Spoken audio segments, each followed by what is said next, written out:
Abra comigo a sua Bíblia, por favor, no Evangelho de Mateus. Evangelho segundo Mateus, capítulo de número 1.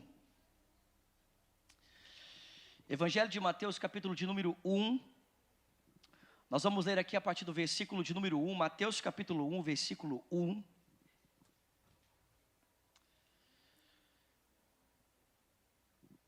Diz assim a palavra do Senhor. Mateus capítulo 1, versículo 1 diz: registro da genealogia de Jesus Cristo, filho de Davi, filho de Abraão. Abraão gerou Isaque, Isaque gerou Jacó. Jacó gerou Judá e os seus irmãos. Judá gerou Pérez e Zerá, cuja mãe foi Tamar. Pérez gerou Esrom. Esrom gerou Arão. Arão gerou Aminadab. Aminadab gerou Naasson. Naasson gerou Salmão. Salmão gerou Boaz, cuja mãe foi Raabe. E Boaz gerou Obed, cuja mãe foi Rute. Obed gerou Jessé, e Jessé gerou o rei Davi. Davi gerou Salomão, cuja mãe tinha sido a mulher de Urias. Salomão gerou Roboão. Roboão gerou Abias. Abias gerou Asa. Asa gerou Josafá.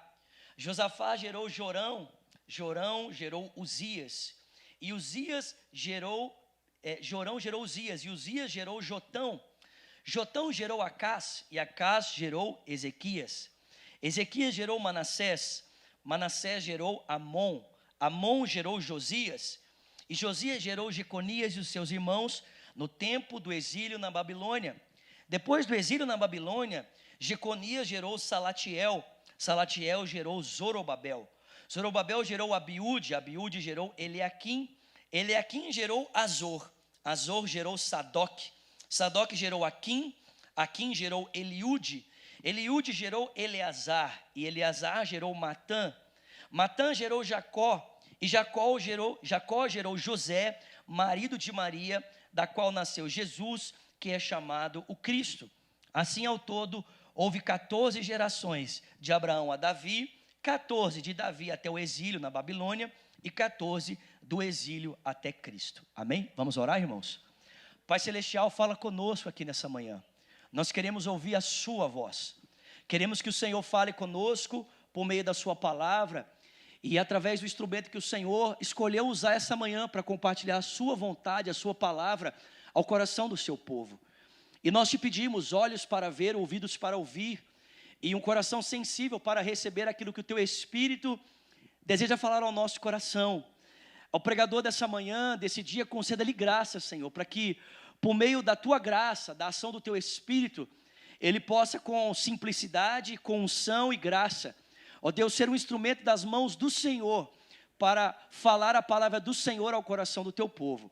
Nós te pedimos isso e te agradecemos em o nome de Jesus. E quem crê, diga amém.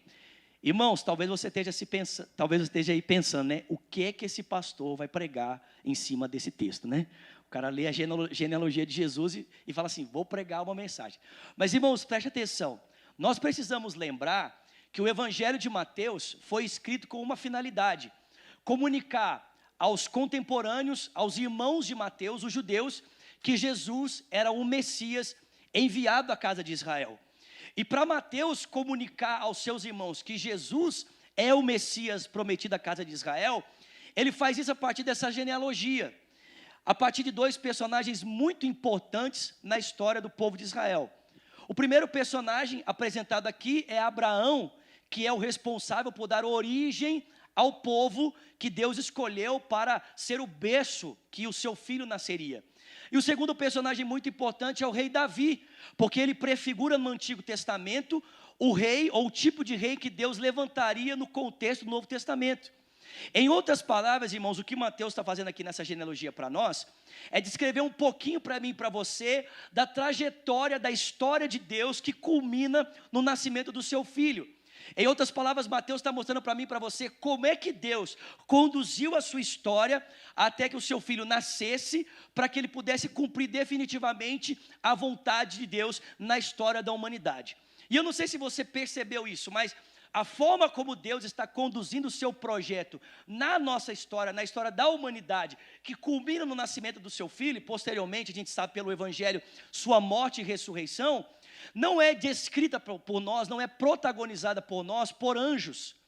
Também não é protagonizada por nós, irmãos, por querubins ou por serafins. O que Mateus está mostrando aqui para mim e para você é que a história de Deus é escrita na história da humanidade através de pessoas. Deus usa pessoas para escrever a história dele. E eu não sei se você percebeu, mas Deus usa pessoas que talvez nem eu e nem você teríamos coragem de usar para fazer parte de uma história tão bonita quanto essa. Porque eu não sei se você entende, irmãos, mas o projeto de Deus não é apenas um projeto político, não é apenas um projeto econômico, não é um projeto social. O projeto de Deus, irmãos, não visa transformar apenas alguns aspectos da realidade, mas o projeto de Deus visa transformar completamente a história da humanidade. Não existe projeto mais glorioso do que esse. E para Deus realizar esse projeto, Ele escolhe pessoas. E eu ouso dizer, irmãos, que talvez sejam pessoas que nem eu e nem você ousaríamos escolher. Porque eu tenho certeza que quando você pensa em um homem e em uma mulher que Deus quer usar para realizar o seu projeto, você não pensa num assassino. Você não pensa num adúltero. Você não pensa numa prostituta. E nem pensa, talvez, em um idólatra, em um feiticeiro.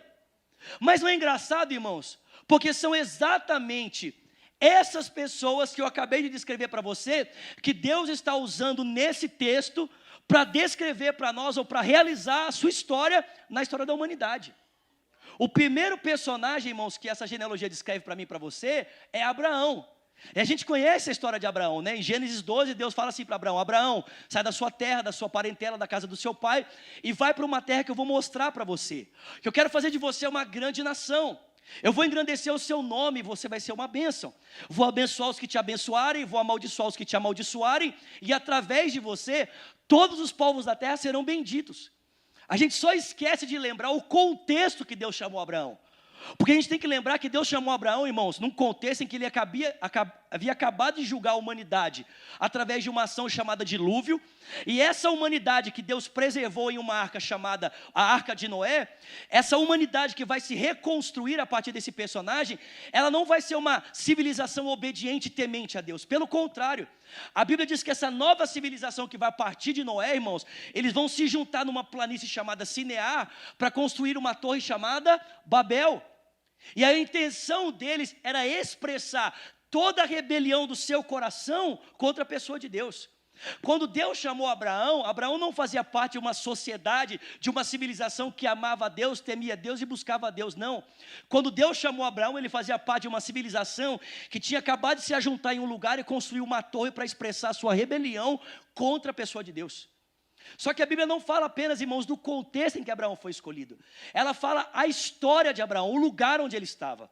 Quando Deus chamou Abraão, ele morava em Ur dos Caldeus, que era o centro do paganismo do mundo antigo. Irmãos, Abraão morava na cidade mais idólatra do seu tempo. E no livro de Josué, a Bíblia diz que Abraão era um homem idólatra. Era um homem que buscava outros deuses. Em outras palavras, quando Deus escolheu Abraão, ele fazia parte de uma sociedade rebelde, morava na cidade mais idólatra do seu tempo, e ele era um homem idólatra. Percebe, irmãos, a Bíblia não diz que Abraão estava atrás de Deus, mas a Bíblia diz que Deus foi atrás de Abraão. Foi Deus quem disse: Abraão, sai da sua terra, da sua parentela e da casa do seu pai, porque eu quero usar você para cooperar com o meu projeto. Irmãos, quando Deus escolheu Abraão, ele não era um homem temente a Deus, não. Ele era um feiticeiro, um homem idólatra, envolvido com outras religiões do seu tempo. E eu pergunto para você, você ousaria acreditar que talvez o homem que Deus quer usar nesse tempo para transformar essa cidade, esteja agora mesmo talvez envolvido com o ocultismo? Tem alguém comigo aqui? Só que, irmãos, preste atenção, a Bíblia não descreve apenas a história de Abraão. A Bíblia também descreve a história de uma outra mulher.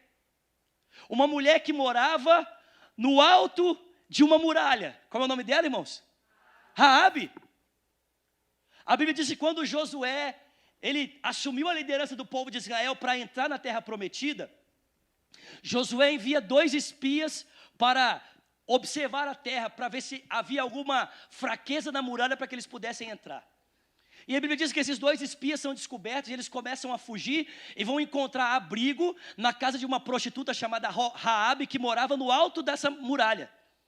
A Bíblia diz que os espias entram na casa dela, são escondidos por Raabe, e quando os perseguidores batem a porta, a Bíblia diz que Raabe abre a porta, e eles falam assim: ô, cadê os homens que estão aí dentro? Queremos pegá-los, para a gente dar fim com eles. Aí Raabe responde: não, os homens não estão mais aqui. Eles tomaram o caminho das montanhas, se vocês perseguirem eles, vocês vão encontrá-los. A Bíblia diz que os homens saem em perseguição, a porta é fechada, e Raabe tira eles do esconderijo. E fala para eles: olha, é certo que o temor de Deus já caiu sobre a cidade. Todo mundo aqui sabe que Deus vai entregar Jericó na mão de vocês. Mas me prometam uma coisa: quando vocês entrarem na cidade e conquistarem ela, poupem a mim e a minha família. A Bíblia diz que os homens disseram para Raabe: olha, se você e a sua família estiverem nessa casa, quando entrarmos para possuir a cidade, certamente vocês serão poupados. Se estiverem espalhados, não nos responsabilizamos por vocês. Presta atenção, irmãos. E que seja esse pano vermelho pendurado nessa janela o símbolo da aliança entre nós e você. Irmão, presta atenção. Você ousaria acreditar que um dia a história de Deus passaria pela zona de meretrício de Jericó?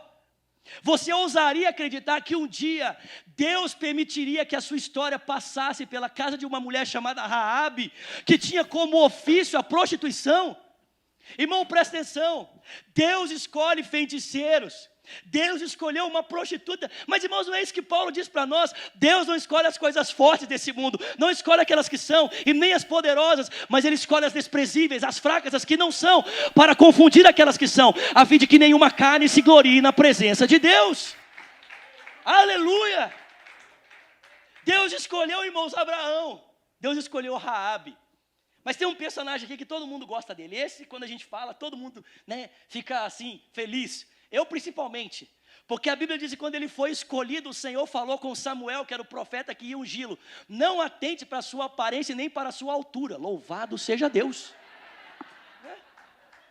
Amém, irmãos? Não atente para a sua aparência nem para a sua estatura, bendito seja o nome do Senhor. Porque eu não vejo como o homem vê, eu vejo o coração.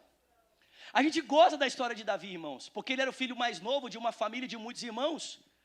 E quando Samuel foi ungí-lo, ele achou que seu irmão mais velho, mais alto, mais forte, certamente era ungido do Senhor. Mas foi Davi que Deus escolheu. E você conhece a história dele. Depois de muitos anos de serviço privados a Saul, com a morte de Saul e dos seus filhos, a Bíblia diz que Davi assume o reino em Hebrom. E posteriormente ele unifica o reino, transformando Jerusalém na capital do império. Irmãos, preste atenção, a Bíblia diz que Deus estava com Davi. E para onde quer que ele se voltasse, o Senhor concedia vitória a ele. Só que quando você entra no livro de 2 Samuel, a Bíblia diz que quando os reis iam para a guerra, no ano em que os reis iam para a guerra, Davi decidiu ficar no seu palácio. E a Bíblia diz que Davi se aproxima da sacada do palácio para observar talvez a grandeza do seu reino. O texto bíblico não descreve para nós qual era a sua intenção, mas talvez para ver a grandeza do que ele tinha. E a Bíblia diz que quando ele se aproxima da sacada do palácio, talvez para ver a grandeza do seu reino, a Bíblia diz que da sacada ele observa uma mulher. Ela estava nua, tomando banho, havia acabado o seu ciclo menstrual. E a Bíblia diz que Davi, então, a cobiçou no seu coração. E esse salto do texto é maravilhoso, porque o texto, ele sai das ações externas do rei para mergulhar no seu coração. O texto sai daquilo que o rei estava fazendo aparentemente para questionar as intenções do coração do rei. A Bíblia diz que ele a cobiça no seu coração e manda chamar. E quando ela vem, a Bíblia diz que Davi a possui e se deita com ela cometendo adultério. A mulher era casada com o homem que estava na guerra. De alguma forma, irmãos, a Bíblia diz que Davi a possui, ela acaba engravidando. Irmãos, presta atenção. Se ela havia acabado o seu ciclo menstrual e ela engravida, as irmãs aqui, todos nós sabemos, que Davi certamente não a possuiu uma única vez. Sim ou não, irmãos? Para que uma mulher acabe o seu ciclo menstrual e logo engravide, era necessário, irmãos, que muito tempo de relacionamento entre eles pudesse acontecer. Nenhuma mulher engravida rapidamente após acabar o ciclo menstrual, irmãos. Demora um tempo para a mulher chegar no seu período fértil. Sim ou não, irmãos? Sim. Ou seja, Davi, irmãos, estava se relacionando com ela quando ele descobre que ela está grávida. E agora, de alguma forma, Davi precisa resolver esse problema que ele arrumou para si. Porque caso ele seja descoberto em adultério, irmãos, Davi até corre o risco de ser apedrejado vivo. E aí a Bíblia diz que Davi então vai começar a planejar de alguma forma dar cabo nessa notícia. E ele manda chamar Urias, que era o marido da mulher da guerra. E quando Urias chega, Davi fala assim: olha, Urias, parece que a guerra vai se prolongar por um longo tempo e nós não temos previsão. Então faz o seguinte, volta para sua casa, deita-te com a tua mulher e depois eu mando você de volta para a guerra. A Bíblia diz que Urias olhou para Davi e falou assim: rei, como é que eu posso voltar para minha casa e deitar com a minha mulher, enquanto os meus irmãos ainda estão na guerra a perecer? E a Bíblia diz que Davi viu Urias dormir na porta do palácio. No outro dia, irmãos, quando Davi acorda, ele fala: olha, Urias não voltou para casa, dormiu na porta do palácio. Nós precisamos dar um jeito de ele voltar para casa. E Davi manda fazer uma festa. E nessa festa ele manda embriagar Urias. E Urias fica embriagado, e embriagado ele é tomado e levado para casa. A Bíblia diz que embriagado ele sai da sua casa e volta embriagado para dormir na porta do palácio. Vocês estão comigo, irmãos? Imagina essa cena, onde é que é o palácio de Davi? E aí a Bíblia diz, irmãos, que percebendo que Urias não ia voltar para casa, a Bíblia diz que Davi falou assim: olha, qual que é o pior lugar da guerra? A frente da guerra. Manda Urias para lá. E poucos dias depois, Davi recebe uma notícia: olha, Urias morreu, foi assassinado na frente do combate. E Davi então decide lamentar pela morte do homem, e de alguma forma cheio de compaixão, ele decide se casar com a viúva do herói de guerra. E tudo parecia lindo aos olhos do povo, irmãos. Tudo parecia maravilhoso. Davi lamentando a morte do homem, se casando com a sua esposa para que ela não ficasse sem provisão. Tudo parecia lindo aos olhos das pessoas, menos aos olhos de Deus, que conhecia exatamente tudo o que estava acontecendo. E a Bíblia diz que Deus envia o seu profeta chamado Natã para ir à porta de Davi, bater na porta dele e dizer para ele: Davi, preciso conversar com você, tem uma coisa acontecendo que eu preciso da sua ajuda. E Davi recebe Natã. Irmãos, quando Natã entra, ele começa a contar uma história para Davi: olha, tem um homem no seu reino que é dono de um vasto rebanho, muitas ovelhas. E o seu vizinho, pobre, tinha apenas uma única ovelha. Esse homem rico recebeu amigos na sua casa. E para preparar um banquete para eles, ao invés de ele tomar uma das suas muitas ovelhas, ele decidiu roubar a ovelha do seu vizinho pobre e sacrificar ela. Quando Davi ouviu essa notícia, irmãos, a Bíblia diz que o coração dele se indignou e ele disse: esse homem tem que morrer. E aí Natã apontou o dedo para ele e disse: Davi, esse homem é você. Irmãos, você escolheria um homem assim para fazer parte do plano de Deus? Um homem que tem a sua história marcada por assassinato e adultério, que decidiu intencionalmente planejar o assassinato do marido da mulher para que ele pudesse possuí-la definitivamente? Em Lagoinha, irmãos, alguns anos atrás, nós recebemos um irmão que no contexto nacional teve a sua história marcada com um assassinato. Pastor Márcio foi até, nosso pastor Márcio foi até a cadeia pregar o evangelho para esse irmão. E ele se converteu, e quando ele cumpriu a sua pena e foi liberto, o pastor Márcio trouxe ele para o contexto da nossa igreja. Ele se tornou parte do staff da igreja, começou a trabalhar na igreja. Irmãos, presta atenção, eu muitas vezes almocei com esse irmão, saí com esse irmão. E eu via pessoas da igreja, não é pessoas de fora, eu via pessoas da igreja olharem para esse irmão e dizerem assim: como é que esse cara pode fazer parte da igreja? Como é que esse homem pode estar aqui? Ele assassinou uma pessoa, ele não merece fazer parte da igreja. Porque, irmãos, preste atenção, na cabeça de alguém que não entendeu a graça de Deus, é impossível que Deus use pessoas assim. Mas eu estou mostrando para você um texto que aponta para mim e para você que a história de Deus não é escrita com pessoas perfeitas, mas com pessoas que Deus decidiu aperfeiçoar enquanto elas faziam parte do seu plano e projeto. Vocês estão entendendo, irmãos? Deus usa pessoas imperfeitas. Deus usa pessoas como eu e você, pessoas como Abraão, pessoas como Raabe, pessoas como Davi, irmãos, que talvez tiveram a sua história marcada com falhas, com defeitos que Deus decidiu transformar em troféus para a sua graça. Só que, irmãos, presta atenção, essa genealogia não mostra apenas para nós que Deus usa pessoas imperfeitas, mas que Deus usa pessoas que decidem fazer coisas simples para que Deus possa transformar em coisas extraordinárias. Porque, irmão, presta atenção, eu não sei se você entende, mas nenhuma dessas pessoas fizeram nada de extraordinário. Todas as pessoas descritas aqui fizeram coisas simples. Talvez o mais difícil aqui pareça o rei de Israel, que governou uma nação. Mas exceto Davi, irmãos, todos os outros fizeram coisas simples. Irmão, presta atenção. Para Raabe fazer parte da história de Deus, ela recebeu 2 homens na sua casa e pendurou um pano vermelho na janela. Para Abraão fazer parte da história de Deus, ele teve um filho. Não é nada complicado, irmãos. São coisas simples. Mas Deus usa as nossas coisas simples e transforma em coisas extraordinárias. Talvez você esteja aqui essa manhã dizendo assim, mas como é que eu posso fazer parte do plano de Deus? Pensando que talvez para você fazer parte do plano de Deus, da história de Deus, você precisa fazer alguma coisa muito grande para Deus. Mas eu digo para você, faça coisas simples e deixa Deus transformar os seus atos simples em atos extraordinários. Você consegue entender que João Batista, pregando o evangelho, dizia para as pessoas que a forma como elas poderiam demonstrar arrependimento era dividindo o que elas tinham sobrando de roupa, dividindo o seu recurso sobrando, dando água para as pessoas que poderiam ser saciadas. Coisas simples, irmãos. Mas Deus transforma esses atos simples em atos extraordinários. Essa genealogia termina, irmãos, com a história de um casal muito bonito que todos nós conhecemos. E é exatamente por essa razão que eu decidi compartilhar essa palavra com os irmãos essa manhã. O texto termina com a história de um casal chamado José e Maria. Você conhece a história deles? A Bíblia diz que quando Maria tinha aproximadamente 16 anos, diz a história, ela foi visitada por um anjo chamado Gabriel, e o anjo disse para ela, salve agraciada, o Senhor é contigo.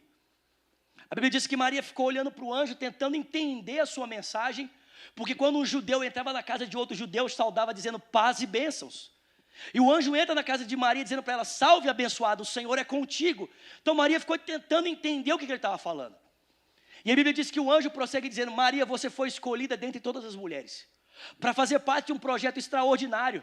Você vai ser a mãe do Messias, a mãe do Salvador.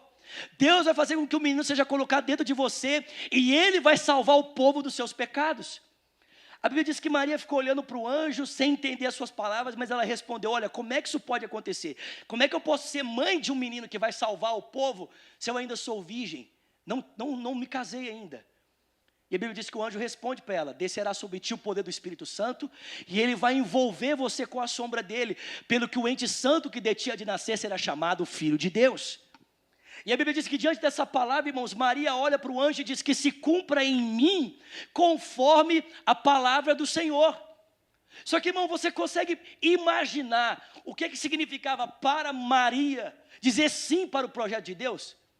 Você consegue imaginar o que significava para esse casal, e especialmente para Maria dizer, sim, eu quero fazer parte dessa história, sim, eu quero viver o que Deus tem para a minha vida, sim, eu quero ser a mãe do Messias. Você consegue imaginar o que significava?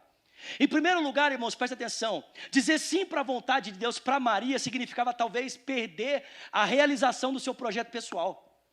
Porque você deve se lembrar que quando Maria disse para José, 6 meses antes do seu casamento, que ela estava grávida de Deus, você lembra qual foi a reação dele? A Bíblia diz que José pretendeu cancelar o casamento secretamente e fugir, para que a culpa caísse sobre ele e não sobre Maria.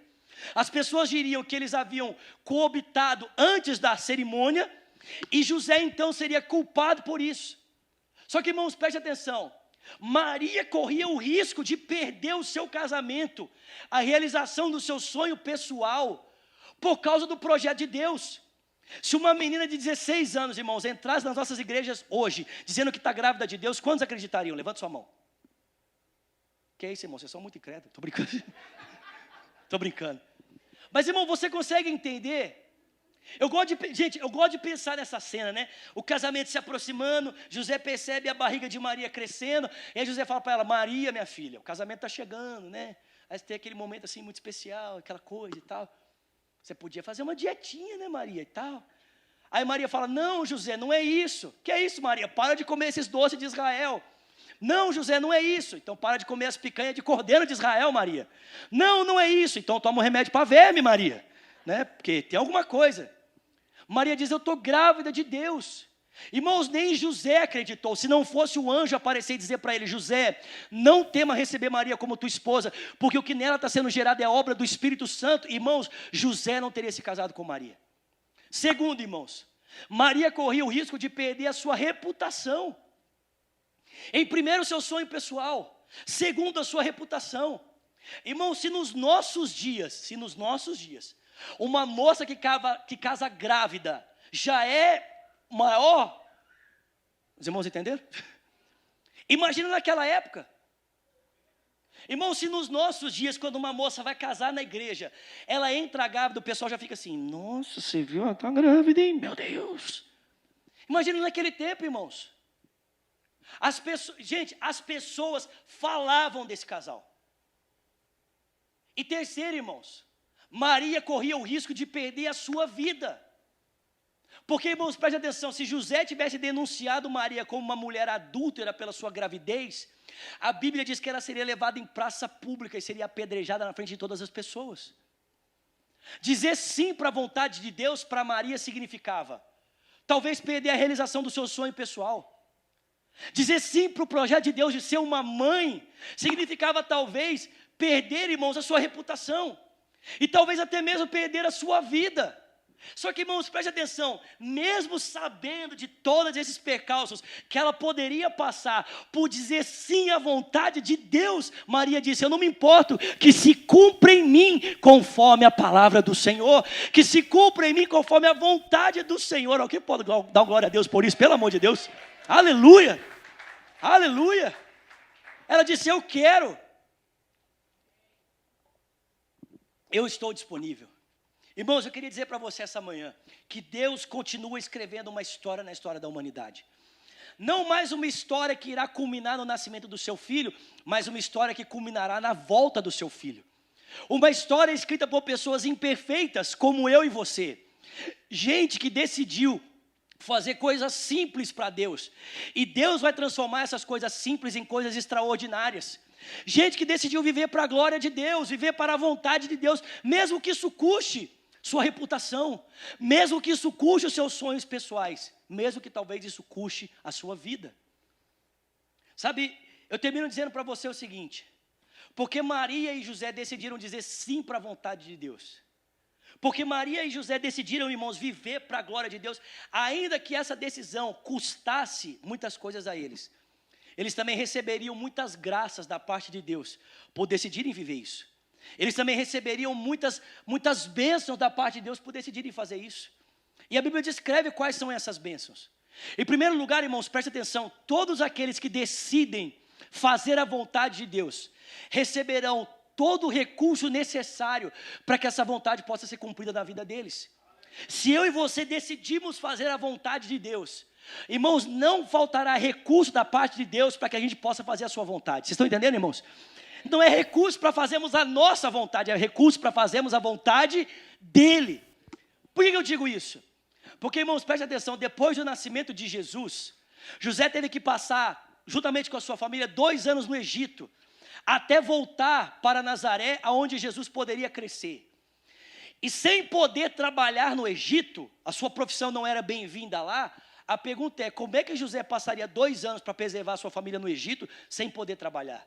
E a Bíblia diz, magos vindos do Oriente, trouxeram recursos suficientes a José e a sua família, para que ele pudesse pegar aquele ouro, aquele incenso e aquela prata, e pudesse levar para o Egito, e esse foi o recurso que José usou, para se sustentar ali por 2 anos, para que ele pudesse voltar e preservar a sua família em segurança. Se eu e você decidimos dizer sim para a vontade de Deus, em primeiro lugar, irmãos, não faltará recurso para cumprirmos a vontade de Deus. Tudo que é necessário para que o propósito dele se cumpra, Ele vai nos oferecer. Em segundo lugar, irmãos, não faltará direção ou discernimento espiritual. Não faltará para nós orientação a respeito daquilo que precisamos fazer segundo a vontade de Deus. E por que eu digo isso? Porque, irmãos, preste atenção, quando chegou o tempo de José e Maria irem para o Egito, o anjo disse para eles, toma o seu menino e a sua mulher e foge para o Egito, porque Herodes vai procurar matá-lo. Quando chegou o tempo de voltar, irmãos, o Senhor disse para eles, e quando eles precisaram deslocar para uma outra cidade, o Senhor também disse para eles. Romanos 8 diz que os filhos de Deus são guiados pelo Espírito de Deus. Se eu e você decidimos dizer sim para a vontade de Deus, irmãos, não faltará direção espiritual para que possamos cumprir o propósito de Deus. E por último, não nos faltará pessoas para nos amparar no cumprimento da missão. Vocês estão comigo, gente? Não nos faltará pessoas para nos amparar no cumprimento da vontade de Deus. E por que eu digo isso? Porque, irmão, presta atenção. Muita gente poderia olhar para José e Maria e dizer assim, são dois doidos. Muita gente poderia olhar para esse casal e ridicularizá-los pela postura deles. Mas existia um casal naquela época que nunca chamaria loucura o que José e Maria estavam vivendo. E que casal é esse? Eu digo para você, Zacarias e Isabel. Porque 6 meses antes do anjo visitar Maria, ele visitou Isabel. Vocês estão comigo, gente? Pelo amor de Deus. E o anjo disse para ela, Isabel, você está velha e você é chamada de estéril, mas o Senhor decidiu visitar você. E Ele vai colocar uma criança no seu ventre, que desde o ventre vai ser cheia do Espírito Santo. E ele vai ser levantado um grande profeta em Israel, e ele vai preparar o caminho para o Senhor. Irmãos, muitas pessoas poderiam chamar José e Maria de doido, mas as pessoas que estavam vivendo a missão de Deus, assim como eles, olhariam para eles e diriam, pode seguir em frente, Deus está com você, eu sei o que eles estão fazendo, porque Ele também está fazendo na minha vida. Irmão, quem que você acha que Deus usou para amparar José e Maria? Irmãos, assim como Maria esteve presente com Isabel e Zacarias no tempo em que Isabel estava desfrutando da sua gestação, assim também Isabel esteve com Maria para ajudá-la no tempo da sua gestação. Deus levantou esse casal para amparar José e Maria, enquanto eles viviam o plano e o projeto de Deus. Sabe, eu digo para você nessa manhã, se eu e você decidimos viver a história de Deus, se eu e você decidimos viver a vontade de Deus, irmãos, em primeiro lugar, não nos faltará recursos para cumprirmos essa vontade. Segundo, não nos faltará, irmãos, direção para cumprirmos essa vontade. E por último, irmãos, não nos faltará pessoas que irão nos amparar enquanto estamos cumprindo esse propósito. Eu digo para você nesse dia, muita gente pode olhar para você e falar assim, tá doido, pirou, olha que decisão mais maluca. Mas as pessoas que como você estão na mesma jornada de viver o novo de Deus, a vontade de Deus, olharão para você e dirão, pode seguir em frente, Deus está com você, Ele está do seu lado, Ele tem um plano para cumprir, uma história para cumprir, e elas irão amparar você. Pessoas que você não conhece vão ligar para você, vão descobrir o seu telefone e vão te ligar dizendo, Deus mandou eu te falar que Ele está com você, siga em frente, continue, persevere, Ele está do seu lado. Alguém pode dar glória a Deus por isso aqui nesse dia? Aleluia! Deus está escolhendo pessoas imperfeitas, pessoas que talvez ninguém ousaria escolher, pessoas como eu e você. Somos troféus da graça de Deus, irmãos. As pessoas olham para nós e dizem, isso aí só pode ser Deus. Sim ou não, queridos? Eu não sei você, mas as pessoas olham para a nossa vida e dizem, cara, se não fosse Deus, eu não sei o que seria. Pessoas que fazem coisas simples e que Deus transforma em coisas extraordinárias. Pessoas que em prol da vontade de Deus estão dispostas a talvez perder o seu sonho pessoal, talvez perder a sua reputação, talvez perder a sua vida. Mas que porque escolheram fazer a vontade de Deus, receberão todo o recurso necessário para isso. Receberão toda a direção necessária para isso. E o amparo necessário para que a vontade de Deus possa ser feita na vida delas. Vocês estão comigo, irmãos? Azulato, mas eu já sou crente. Já entreguei minha vida para Jesus. Irmão, eu gostaria que todos os crentes, que todo cristão tivesse engajado na vontade de Deus. Eu gostaria realmente que simplesmente pelo fato de sermos parte do povo de Deus, nós estivéssemos cooperando com a história dele. Mas a verdade, irmãos, é que muitos de nós estamos dentro do povo de Deus, mas escrevendo a nossa história dentro da história de Deus. E a minha pergunta para você nesse dia é, qual história você quer viver, querido? A sua ou a história de Deus para a sua vida? Maria tinha o plano dela, irmãos. O plano dela era casar e viver a vida dela tranquilinha. Mas não teve nada de tranquilidade. Jesus colocou ela, irmãos, Deus colocou ela numa situação bem desconfortável por causa da sua vontade. A minha pergunta para você nessa manhã, você mamãe que está aqui, você papai que está aqui, você que é solteiro, você que é casado, você que não sabe nem o que você é. Você está decidindo ainda se você casa ou compra uma bicicleta. Qual é a história que você quer viver, querido? A história de Deus ou a sua? Qual história você quer viver? Sabe, eu queria terminar só citando esse outro exemplo aqui, que está lá em 1 Samuel, capítulo de número 1, capítulo de número 2, história de Ana, uma mulher também estéril, também não podia ter filhos. E a Bíblia diz que por causa dessa impossibilidade de ter filhos, ela era humilhada constantemente pela sua rival Penina, que a zombava. Seu marido tentou resolver, Eucana tentou resolver, dizendo para ela: Ana, não sou melhor para você do que 10 filhos. Mas o coração dela era angustiado. A Bíblia diz que o dia Ana subiu para sacrificar, ela dobrou o seu joelho diante de Deus. E ela disse: Deus, se o Senhor me der um filho, ele vai ser do Senhor, ele não vai ser meu. Eu vou consagrar ele para o Senhor. Todos os dias da vida dele ele vai ser seu, e ele vai servir na tua casa. Irmãos, mamães, papais, para que nós temos filhos? Para onde nós estamos apontando os nossos filhos? Qual o nosso sonho de vida para os nossos filhos? Sabe, irmãos, não tem problema nenhum nós ansiarmos que os nossos filhos eles sejam prósperos, bem-sucedidos, talvez homens importantes na sociedade. Mas, irmãos, o maior sonho que eu e você podemos ter para os nossos filhos é que eles vivam para a glória de Deus. Amém, Deus. Amém. O sumo sacerdote olhou para ela e falou assim: o que você está fazendo aí, mulher, sua embriagada? Levanta. Ela disse: não, estou agoniada de espírito, estou angustiada de espírito, preciso de um filho. E, irmãos, a Bíblia diz que aquela mulher recebeu a seguinte palavra: vai em paz, e que o Senhor conceda o desejo do teu coração. E você conhece a história. Poucos meses de nascido, depois que Samuel foi desmamado, ele é levado ao templo, ele é oferecido ao Senhor e permanece ali, para ser futuramente o novo profeta, o novo sacerdote para a nação. Uma mulher desprezada, ridicularizada, mas que decidiu viver para fazer a vontade de Deus. Qual é a sua escolha, querido? Qual é a nossa escolha? O que nós queremos para a nossa vida? E nesse dia eu estou aqui desafiando você: escolha fazer como Maria, que se cumpra em mim conforme a vontade do Senhor. Você pode ficar de pé no seu lugar, por favor.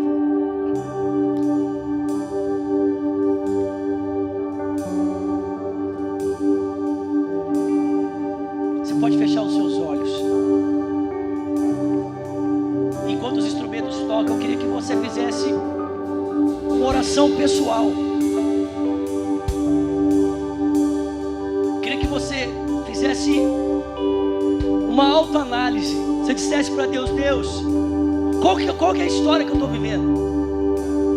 O que eu estou construindo? Mamães que estão aqui, papais que estão aqui, para onde eu estou apontando meu filho? Qual é o futuro que eu quero para eles? Existe uma diferença muito grande, irmãos, entre herança e legado. Herança é aquilo que os seus filhos vão poder usar quando você partir para estar com o Senhor. Legado é aquilo que eles irão se tornar por causa da história que você os impulsionou a viver. O que você vai deixar para os seus filhos? Herança ou legado? Estou deixando uma herança para os meus filhos. Ótimo, eles podem gastar ela, mas legado é o que eles vão viver para sempre. Eles vão carregar para o resto da história deles. Pai, nesse dia, juntamente aqui com os meus irmãos, eu quero orar ao Senhor, para que a sua vontade se cumpra em nós. Foi assim que Jesus nos ensinou a orar, para que o teu nome seja santificado, para que venha a nós o teu reino, e para que a sua vontade seja feita na terra como ela é feita nos céus. Pai, a minha oração juntamente com os meus irmãos nesse dia tão especial é que nós celebramos as mamães aqui. É para que cada mãe, cada pai, cada filha aqui nesse lugar possa ter apenas uma oração: Senhor, faz a tua vontade na minha vida, faz a tua vontade na minha casa, faz a tua vontade na vida dos meus filhos. Pai, eu oro em nome de Jesus para que toda a provisão necessária para que possamos cumprir a sua vontade seja liberada sobre nós nesse dia. Todo recurso que precisamos para que os teus sonhos e planos possam ser cumpridos sejam liberados sobre nós. Pai, eu oro em nome de Jesus para que aqueles que estão incertos a respeito dos próximos passos que precisam tomar, seja no dia de hoje ou talvez para o futuro, abre o horizonte, dá discernimento espiritual, que eles possam ouvir a tua voz e compreender perfeitamente o que o Senhor espera de cada um deles. E eu oro, Senhor, em nome de Jesus, levanta pessoas que precisam, Senhor, de amparo nesse dia, pessoas que estão incertas, perdidas, desamparadas, se sentindo sozinhas, Deus. Ó Pai, porque decidiram fazer algo que aparentemente está custando muito. Levanta pessoas para serem encorajadores nesse dia. Palavras de encorajamento, palavras de vida, palavras de consolo, palavras de esperança, que eles possam ouvir da parte do Senhor, através dos seus irmãos. Permaneça firme, eu estou contigo. Permaneça firme, eu sou com você. Não te desampararei e não te deixarei. Quando você passar pelo fogo, eu estarei lá. Quando você passar pelas águas, eu estarei com você. Nenhuma delas vão te afligir, nenhuma delas irão te tocar, porque eu sou o Senhor, o teu Deus, que te guarda e te protejo, o guarda de Israel que está contigo. Encoraja o teu povo nesse dia, ampara o teu povo nesse dia, para a glória do teu santo nome, Senhor. Nós te pedimos isso, em o nome de Jesus, em o nome de Jesus, em o nome de Jesus. Com seus olhos fechados, por favor, coloque as suas duas mãos sobre o seu coração. Com seus olhos fechados, suas duas mãos sobre o seu coração. Eu queria que, sem constrangimento, você orasse comigo dizendo: Senhor Jesus, diga, nesse dia eu abro o meu coração. Diga, e eu te entrego a minha vida. Diga, eu reconheço que preciso do Senhor. Não sou perfeito, mas eu preciso da tua graça. Eu reconheço que sou um pecador, e é por isso, Jesus, que eu te dou a minha vida. Diga, eu confesso, tu és o meu Senhor, o meu Salvador. Ore também dizendo: e eu, Jesus, que um dia andei nos teus caminhos, mas eu me desviei. Diga, nesse dia, arrependido, eu volto na certeza de que o Senhor me recebe.